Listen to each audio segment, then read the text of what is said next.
Guys, kain po. Nagluto si Carmen ng bangus na daing at saka munggo na may hipon.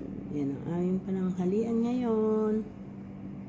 Ito ang aking sausawan, chinamansi at saka sasawsaw ko yan dyan. Guys, kain. Ang bangus. Yan.